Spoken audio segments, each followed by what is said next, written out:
대림절 두 번째 주입니다. 예수님의 성탄과 재림을 준비하는 기간입니다. 지난주에 이어서 우리 성탄을 맞이하면서 우리가 잃어버렸던 신앙, 그 본질, 원래의 모습은 무엇인지를 다시 한번 살펴보려고 하는데요. 오늘은 우리 예수님 사역에 대한 이야기를 좀 나누려고 합니다. 이 본문의 말씀은 예수님의 전반기 사역에 대한 정리의 내용이 있습니다. 왜냐하면 거의 같은 구절이 마태복음 4장 23절에도 나오는데, 그래서 학자들은 이 두 부분을 이렇게 한 묶음으로 엮여서 이것을 예수님의 일기 사역 이렇게 봅니다. 그런데 이 일기 사역은 대부분 어디에서 이루어졌느냐? 갈릴리 지역에서 이루어졌는데요. 그렇다면 예수님께서는 이 갈릴리 지역에서 도대체 어떤 것을 하셨을까? 이에 대해서 35절에 이렇게 기록을 하고 있습니다. 우리 같이 한번 읽어보도록 하죠. 시작! 예수께서 모든 도시와 마을에 두루 다니사 그들의 회당에서 가르치시며 천국 복음을 전파하시며 모든 병과 모든 약한 것을 고치시니라. 예수님께서 하신 이 사역을 세 가지로 정리를 해서 3대 사역이라고 합니다. 이것은 이제 총신 입학시험에 자주 나오는 문제입니다. 가르쳤습니다. 그리고 전파했습니다. 고쳤습니다. 이 세 가지 사역, 세 가지인 것 같지만 사실 하나입니다. 어떤 사역이냐면 예수님께서 이 주기도문에서 말씀하신 것처럼 나라가 임하시오며 라고 합니다. 나라가 임하였다는 것은 하나님의 나라가 이 땅 가운데 오게 하는 것이 예수님의 사역이라는 것인데요. 그래서 한 가지 사역, 하나님의 나라를 위해서 사역을 하신 겁니다. 하나님의 나라가 무엇인지를 사람들에게 가르쳤습니다. 하나님의 나라가 임하였음을 선포하셨습니다. 그리고 하나님의 나라의 역사를 실제적으로 나타내신 것이 가르치고 전파하고 고친 것이다. 이렇게 이야기할 수가 있습니다. 예수님은 하나님 나라를 위해서 모든 것을 올인하셨는데 어느 정도였냐면요, 오병이어의 기적 이야기를 보면은 예수님께서는 하나님 나라를 위해서 쉬지도 않으시고 밤이 되도록 계속해서 사역을 하시고 심지어는 먹지도 않으셨다라고 합니다. 말 그대로 올인을 한 겁니다. 뭐든 열심히 하는 데는 다 이유가 있습니다.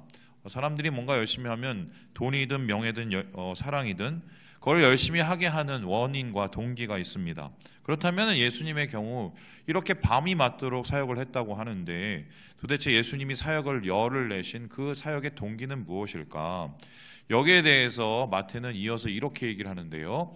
우리 함께 36절의 말씀을 같이 한번 읽어보도록 하겠습니다. 시작! 무리를 보시고 불쌍히 여기시니 이는 그들이 목자 없는 양과 같이 고생하며 기진함이라. 어떻게 하셨다고요? 불쌍히 여기셨다. 이 불쌍히 여기는 마음을 우리는 가르쳐서 긍휼이라고 합니다. 긍휼이라는 마음은 무엇입니까? 바로 신약과 구약을 이어서 나오는 125번 등장하는 마음이다. 불쌍히 여기고 돌보는 마음이 이제 긍휼인데요. 이 긍휼의 마음을 가리켜서 헬라어는 이렇게 표현을 하고 있습니다. 우리 같이 한번 보여주시죠. 예, 스플랑크니 조마이 보여주시죠. 예, 조마이라고 합니다. 예.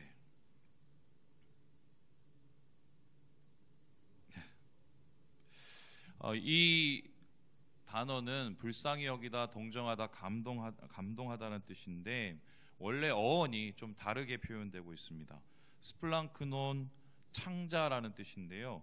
불쌍히 여기는 마음이 왜 창자와 연관이 있을까? 이것은 유대인의 언어 개념과 깊은 관련이 있다고 볼 수 있습니다. 왜냐하면 유대인들은 이 창자가 모든 감정의 기원이라고 생각을 했습니다. 그래서 분노와 미움과 기쁨 그리고 동정심 이런 모든 것들이 바로 창자로부터 솟아난다고 생각을 한 것입니다. 저는 이제 배가 많이 나온 편인데 그래서 감정이 풍부하다 뭐 이렇게 얘기할 수가 있겠네요. 그런데 긍휼은 특별히 어떠한 창자의 마음이냐면 비틀어지는 고통입니다. 예수님이 어떤 누군가를 봤었을 때 그 배가 비틀어지는, 창자가 비틀어지는 느낌을 받았다는 건데요. 그럼 무엇이 예수님의 마음을, 그 창자를 비틀었을까? 바로 이것입니다. 보여주시죠. 양이에요, 양. 지금 이 양은 기진하고 그리고 이 양은 고생하는 양입니다. 이 원어를 보면은 고생하다는 말은 난도질을 당하답니다. 그리고 기진하다는 말은 내팽겨치다입니다. 그러니까 예수님께서 무리들을 바라봤을 때 그 무리들이 어떻게 보였냐면 난도질을 당하고 내팽겨침을 당하는 사람들처럼 보였던 겁니다. 왜 그렇게 되었을까? 여기에 대해서 하영조 목사님이 이렇게 얘기하셨는데, 우리 시대의 빈곤은 돈의 빈곤이 아니라 지도력의 빈곤이라고 얘기를 합니다. 그래서 지도자가 없어서 이런 일들이 일어난다. 여러분, 이 하영조 목사님 이 말씀 남기신 지가 벌써 10여 년이 지났는데 아직도 비슷한 것 같아서 참 마음이 답답하지요. 긍휼은 이렇게 예수님의 사역의 동기이고 주님의 마음을 움직이는 동력입니다. 그래서 예수님을 믿는다는 것은, 따른다는 것은, 신자가 되고 제자가 된다는 것은 예수님의 마음, 즉 다시 말해서 긍휼의 마음을 닮아가는 것이다, 이렇게 됩니다. 그런데 그리스도인들이 이 예수님의 마음, 긍휼의 마음을 잃어버리면, 외면하면 어떻게 될까요? 이에 대한 적절한 예가 있는데 바로 간디라는 사람의 이야기입니다. 여러분, 간디를 굉장히 여러분 훌륭한 사람으로 알고 있지만 이분이 학생 시절에 영국에서 공부를 했어요. 제 얼굴 보여주시죠. 이제 기독교에 대해서 공부를 하고 성경을 공부를 하다가 교회를 한번 가봤습니다. 이 기독교가 우리 인도에 도움이 되겠는데, 가서 인도 사람들이 가지고 있었던 가장 폐악이 뭐냐면 카스트 제도였어요. 근데 이 카스트 제도가 계급 제도인데 예수님은 사람을 모두 평등하게 사랑하시는 것을 보니까 교회에 가서 신앙을 가지고 기독교인이 되면 이런 것을 가지고 우리나라에 가서 도움이 되겠다, 이렇게 생각을 했습니다. 그리고 교회를 가까운 주일날 찾아갔는데 어떤 일이 있었느냐, 목사님이 예배당에 들어서니까 예배를 드리는 장소를 지정해 주는 겁니다. 무슨 소리냐면은 영국 사람들, 백인들이 예배를 드리는 장소하고 유색인들, 인도인들이 예배를 드리는 장소가 나눠져 있었습니다. 그래서 여기에 충격을 받고 간디는 그 후로 교회를 가지 않았다고 합니다. 그가 이 사역을 시작을 했었을 때, 독립운동을 할 때 영국 기자가 와서 물었습니다. 간디 선생님, 당신은 기독교에 대해서 어떻게 생각합니까? 물었더니 간디가 이렇게 얘기를 했는데요. 이제 띄워주시면 돼요. 나는 그리스도를 좋아하지만 그리스도인은 좋아하지 않는다. 왜라고요? 그들은 그리스도를 닮지도 않았고 닮으려고도 하지 않기 때문이다. 이 뼈아픈 지적을 했는데 이 지적은 아직도 되풀이되고 있다고 저는 생각을 합니다. 왜냐하면 긍휼에 대한 생각을 잃어버린 그리스도인들이 너무 많고, 여러분, 그리스도인들이 예수의 마음인 긍휼을 잃어버리면 결국은 이름만 그리스도인, 명목상의 그리스도인이 되기 때문입니다. 자, 그렇다면 오늘 여러분과 함께 우리가 정말 마음에 품어야 될 이 긍휼에 대한 얘기를 나눠보려고 하는데요. 그럼 성경에서, 오늘 본문에서 이 긍휼이라는 것은 도대체 무엇이라고 얘기를 할까요? 여기에 대해서는 세 가지 키워드를 통해서 알 수가 있습니다. 우리 첫 번째 같이 한번 읽어보도록 하겠습니다. 시작! 공감. 긍휼은 무엇이냐? 성경에서 말하는 긍휼은 공감이에요. 이 성경에는 예수님의 눈물이 나타납니다. 예수님이 몇 번 우셨냐면 3번 우셨습니다. 그런데 이 3번의 눈물은 대개는 사역과 깊은 관련이 있습니다. 예를 들어서 예루살렘을 이렇게 바라보시면서 예수님이 우셨는데 왜 우셨냐면 그들에게 닥칠 재앙과 멸망을 안타까워하시면서 우셨습니다. 그리고는 예수님께서는 겟세마네 언덕에 가서 우셨는데, 왜냐하면 하나님의 뜻에 자기의 뜻을 포기하기 위해서 순종의 눈물을 흘리셨어요. 그런데 이거 말고 좀 특이한 눈물이 하나 있습니다. 바로 요한복음 11장의 눈물인데요. 우리 같이 한번 읽어보도록 하겠습니다. 시작! 예수께서 그가 우는 것과 또 함께 온 유대인들이 우는 것을 보시고 심령에 배통이 여기시고 불쌍히 여기사 이르시되 그를 어디 두었느냐? 이르되 주여 와서 보옵소서 하니 예수께서 눈물을 흘리시더라. 예수님께서 눈물을 흘리시더라라고 얘기하는데, 이 눈물은 굉장히 개인적인 눈물입니다. 장례식에 가서 사랑하는 나사로를 위해서 눈물을 흘리십니다. 저는 근데 이 눈물이 굉장히 마음에 듭니다. 왜냐하면 매우 인간적이기 때문입니다. 왜냐하면 예수님께서는 로봇가 아니에요. AI가 아니에요. 너무 높으신 분이라서 우리의 감정을 못 느끼시는 분이 아닙니다. 똑같이 느끼시고 공감을 하시는 분이셨어요. 그래서 우리를 불쌍히 여깁니다. 이 긍휼을 나타내는 영어가 compassion인데 이 단어를 그냥 분해해보면 함께 고통을 받는다였습니다. 사실 성육신 그 자체가 긍휼의 절정이라고 할 수 있죠. 세상에 인간의 모습으로 오신 예수님, 우리의 약함을 모두 경험하셨다, 체휼하셨다고 이야기를 하고 있습니다. 다시 말해서 함께 고통을 받는 긍휼의 마음이 바로 예수님의 마음이었다는 것입니다. 여러분 보통 사람들이 생각을 할 때 긍휼 그거는 좀 있는 사람들 얘기 아니야? 그거는 좀 뭔가 강한 사람들 얘기 아니야? 그러니까 뭐 베풀 수 있는 거 아니야? 이렇게 생각할 수 있습니다. 하지만 긍휼은 그런 마음이 아닙니다. 겪어본 사람들의 마음이에요. 쉽게 설명하면 아파본 사람들이 아픈 사람들의 마음을 압니다. 그리고 고생해본 사람이 고생하는 사람들의 마음을 압니다. 그리고 버림받아 본 사람이 버림받은 사람의 마음을 이해하게 되죠. 공감하기 때문입니다. 공감은 곧 긍휼의 시작이에요. 지금 한국교회의 가장 큰 문제가 뭐냐? 공감 능력이 상실되고 있기 때문입니다. 사람들이 사회 속에서 일어나는 여러 사람들의 모습을 보고도 오히려 화를 내고 그들의 아픔을 같이 하지 않아요. 왜 이렇게 되었을까 한번 생각을 해봤는데요. 솔직하게 제가 생각을 해봤더니 귀찮고 고통스럽고 부담스럽기 때문입니다. 다시 말해서 우리가 배가 부른 거예요. 그러니까 하나님께서 우리를 복을 주셔서 이때껏 이 자리에 놓으셨는데 그러면은 우리가 느꼈던 그때의 그 마음으로 누군가에게 손을 내밀어야 되는데 공감을 포기한 것이 오늘의 우리의 모습이 아닌가. 하나님께서는 진정한 긍휼을 위해서는 우는 자와 함께 같이 울어주라고 했습니다. 여러분 누군가 손잡고 울어주는 것만큼 행복한 긍휼은 없어요. 바로 예수님께서는 그 긍휼을 위해서 공감하셨다고 이야기를 하고 있습니다. 두 번째로 그렇다면은 예수님의 마음인 긍휼이라는 것은 무엇일까요? 우리 같이 한번 읽어보도록 하겠습니다. 시작. 행함. 긍휼은 단순히 공감과 더불어서 실제적으로 행하는 것이라고 이야기를 하고 있습니다. 이에 대한 비유가 있는데 여러분이 잘 아시는 선한 사마리아인의 비유입니다. 그림 보여주시죠. 여러분 이 선한 사마리아인 비유 아시죠? 뭐 레위인도 도망가고 요즘 따지면 목사님이죠. 장로님도 도망가고 다 도망갑니다. 그리스도인도 도망가고. 그런데 한 사람이 남았습니다. 이 사람은 예수 안 믿는 사람이었어요. 우리로 따지면 불교인이에요. 불교인이 와서 이 강도 만난 사람을 도와주고 그를 고쳐주고 그리고 그를 싸매어서 데리고 가죠. 이제 돌봐주죠. 그런데 우리가 좀 이 얘기를 들을 때 이거 선행하라는 얘기 아니야? 좋은 일 하라는 얘기 아니야? 이렇게 생각할 수 있는데 사실 이야기는 그 얘기가 아닙니다. 이것은 확실한 대상과 초점이 있는데요. 잘난 척하는 율법학자한테 얘기한 겁니다. 어느 날 율법학자가 예수님 찾아왔어요. 예수님 율법에서 제일 중요한 게 뭡니까? 물었습니다. 몰라서 물은 게 아니라 자랑하려고 뽐내려고.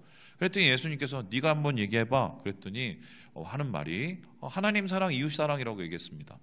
그럼 맞는 말이야. 칭찬을 해주셨어요. 그러고 났더니 신이 났습니다. 그리고 뭐라고 물어보느냐 이 사람이.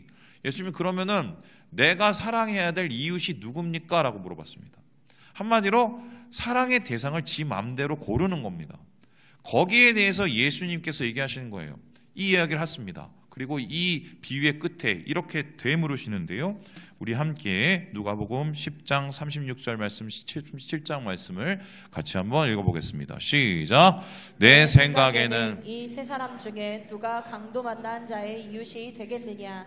이르되 자비를 베푼 자니이다. 예수께서 이르시되 가서 너도 이와 같이 하라 하시니라. 여기에 가장 핵심적인 표현은 내가 누구를 사랑해야 합니까가 아닙니다. 가서 사랑을 해주는 사람이 이웃이 되는 겁니다. 자비를 베푸는 사람이 이웃이 되는 겁니다. 그렇다면 이 말을 우리에게 적용하면 뭡니까? 교회에 와서 뭐 하나님 사랑 얘기하고 은혜 얘기하고 하나님이 어떻게 우리를 또 구원하셨는지 얘기 100번 들어봤자 아무 의미가 없다는 거예요. 우리가 긍휼을 받았으면 가서 어떻게 합니까? 긍휼을 베풀라는 소리입니다. 그래야 긍휼이 완성되는 거지 머릿속에 있는 개념은 아무런 힘이 없습니다. 예수님께서 우리에게 능력이 되신 이유는 십자가에 매달려 죽으셨기 때문이에요. 십자가에 매달려 우리를 위해 죽으셨고 살아났기 때문에 우리가 그 능력으로 오늘 사는 거지, 예수님이 머릿속으로 생각하고 머릿속으로 끝났으면 지금 여러분 여기 있을 수가 없는 것이지요. 그래서요, 오늘날 우리가 예수님의 마음을 안다면 우리도 강도 만난 사람들 도와야 됩니다. 목사님 요즘에 강도 만난 사람이 이렇게 많이 없네요. 아니죠. 뒤에 보세요. 마음 강도 만난 사람들, 영혼 강도 만난 사람들, 실제적으로 삶 속에서 정말 구멍이 난 사람들 여러분 보이지 않나요? 그 사람들 그냥 외면하면 우리도 레위인 되고 우리도 제사장 되는 겁니다. 그래서 우리도 예수님의 욕을 먹을 그 사람이 되고 만다는 것이 바로 긍휼에 대한 잘못된 이해이죠. 그래서요, 긍휼은 공감함과 동시에 실제적으로 가서 행하는 것이다 라고 얘기를 하고 있습니다. 그렇다면 마지막으로 예수님의 마음인 긍휼이라는 것은 무엇일까요? 우리 같이 한번 읽어보도록 하겠습니다. 시작! 부담. 세 가지 얘기를 했어요. 공감하는 것, 그리고 실제적으로 행하는 것, 세 번째는 부담을 느끼는 것. 제가 여러 가지 중에 왜 이 얘기를 했는지 우리 38절을 좀 읽어보면 됩니다. 우리 같이 한번 읽어보도록 하죠. 시작! 그러므로 추수하는 주인에게 청하여 추수할 일꾼들을 보내주소서 하라 하시니라. 예수님께서는 기진맥진하면서 방황하는 무리들을 바라보면서 마음이 뒤틀렸어요. 긍휼함을 가지셨어요. 그리고는 제자들한테 부탁을 했습니다. 얘들아, 야, 일꾼이 부족하다. 일꾼이 부족하다. 그럼 보통 이 얘기를 하고 난 다음에 어떻게 됐습니까? 니네가 좀 나랑 같이 저기 도와주지 않을래? 이렇게 얘기를 해야 됩니다. 근데 예수님께서는 그렇게 부탁을 안 하셨어요. 다른 부탁을 하시는데 뭐 해달라고 부탁하십니까? 기도해달라고 부탁을 합니다. 왜 같이 나하고 돕자고 얘기를 안 하고 기도를 해달라고 부탁을 할까요? 재밌는 건 이 다음의 이야기인데 제자들을 향해서 기도를 해달라고 한 다음에 그 다음에 일꾼이 세워지는데요. 그러면 어떤 사람들이 일꾼으로 세워졌느냐? 바로 예수님의 요청을 받고 기도한 사람들입니다. 그 사람들이 12제자가 돼서 예수님의 뜻을 따르고 하나님 나라를 나누는, 선포하는 이러한 하나님의 사람들이 됩니다. 그렇다면 이런 얘기가 됩니다. 예수님께서 긍휼의 사역을 우리를 통해서 이루어 가실 때 그냥 아무나 시키는 게 아닙니다. 하라고 해서 해도 여러분 잘 안 됩니다. 그럼 어떤 사람이 하느냐? 부담감 가지는 사람이 합니다. 그럼 그 부담감은 어떻게 해서 알 수 있느냐? 기도하면 압니다. 왜요? 기도라는 것은 무엇입니까? 예수님과 대화를 하는 겁니다. 하나님과 대화를 하는 겁니다. 하나님과 대화를 하면은 하나님의 마음을 압니다. 하나님이 영혼을 향해서 어떤 마음인지 압니다. 그러면 부담으로 옵니다. 그럼 부담으로 오면 어떻게 해요? 일을 해야 돼요. 그래서 공감하고 행하는 사람들은 당연히 우리의 마음속에 영적인 부담을 가질 수가 밖에 없는 거죠. 이에 대한 바울의 이야기가 있는데요. 바울이 우리가 구원을 받은 이유가 뭐라고 하냐면 예수님께서 우리를 불쌍히 여기셔서 우리가 구원을 받았다고 이야기를 하고 있습니다.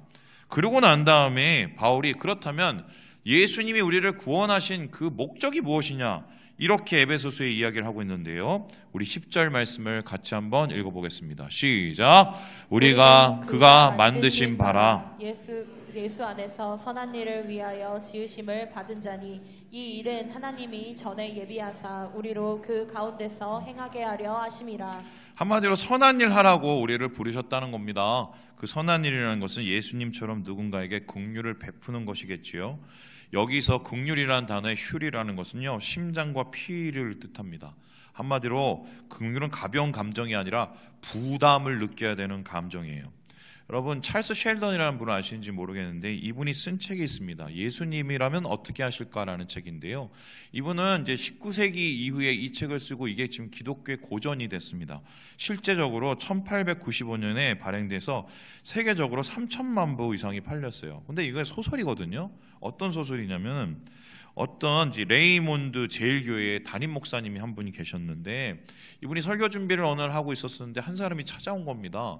어떤 사람이냐? 실직자였어요. 인쇄기술자인데 실직을 한 사람인데 도와달라고 왔어요. 근데 설교 준비하기 너무 바빠서 그냥 잠시 그냥 보냈어요. 그리고 그 다음 날 주일 예배 드리는데 그 사람이 왔습니다.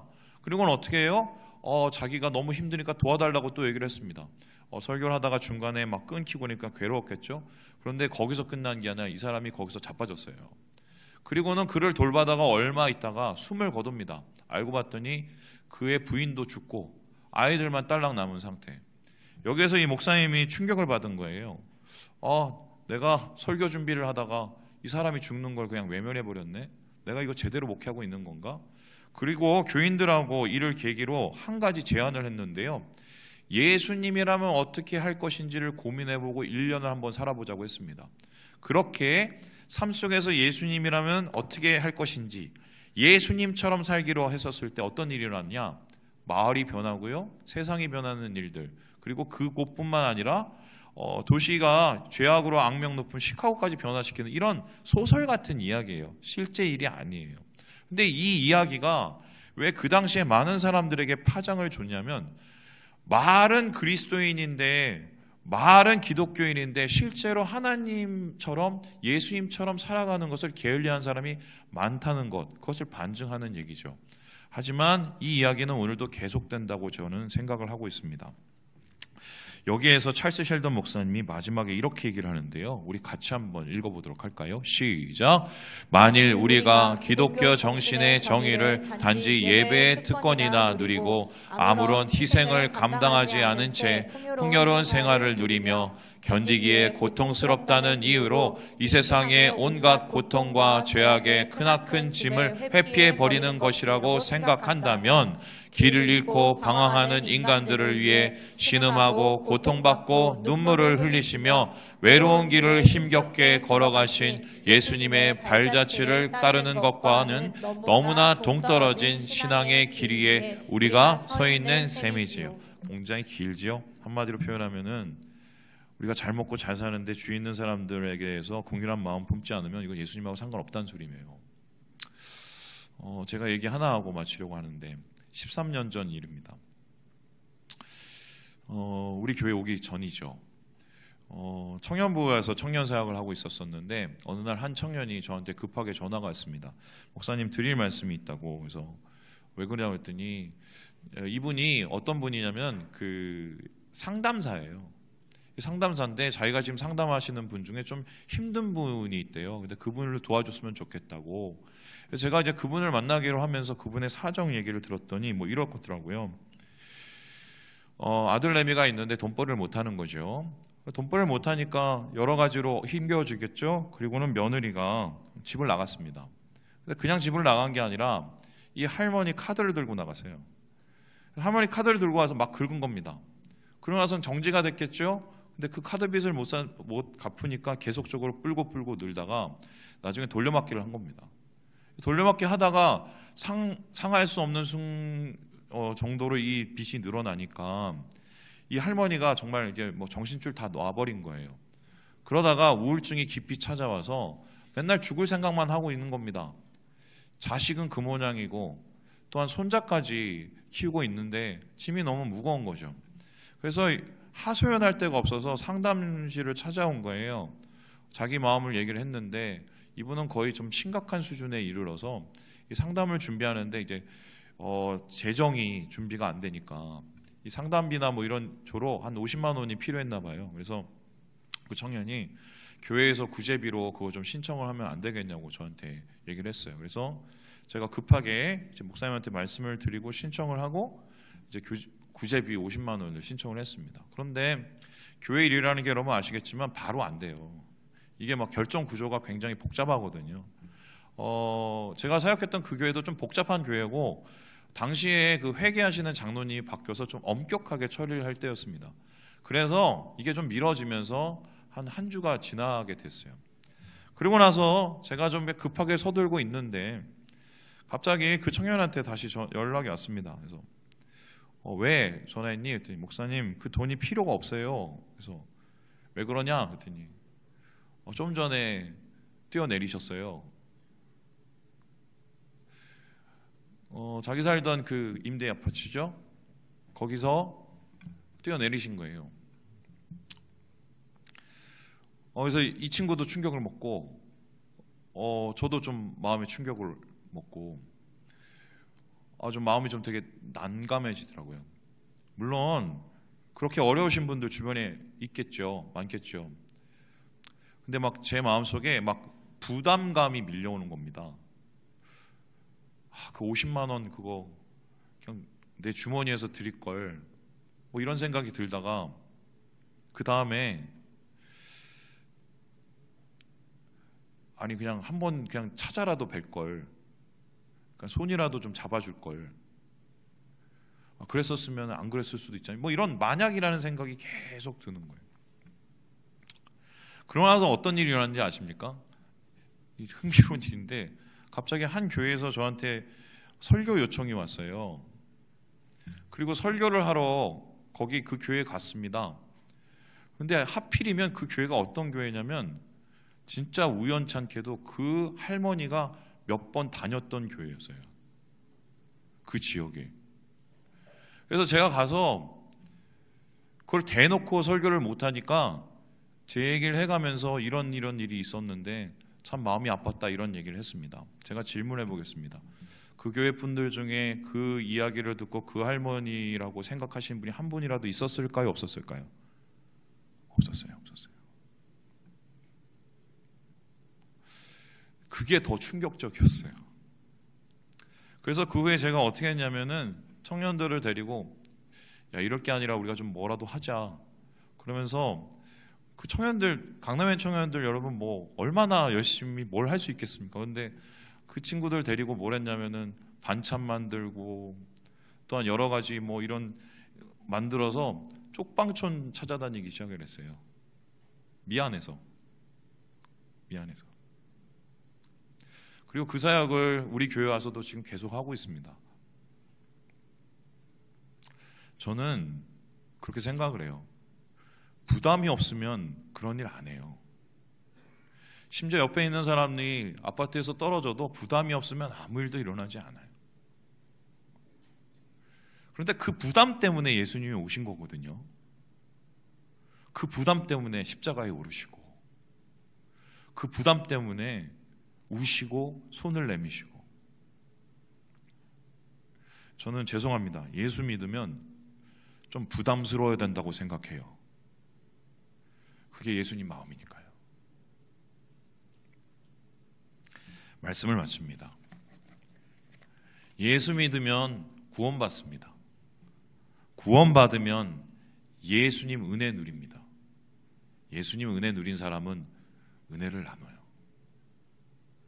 주님의 이 거룩한 부담을 마음속에 느끼시면서 이 크리스마스 대림절 기간을 주님의 마음으로 누군가에게 손을 내미시고 누군가에게 따스함을 선물하시는 우리 모든 형제 자매들 되시길 주님의 이름으로 축원합니다. 기도하겠습니다.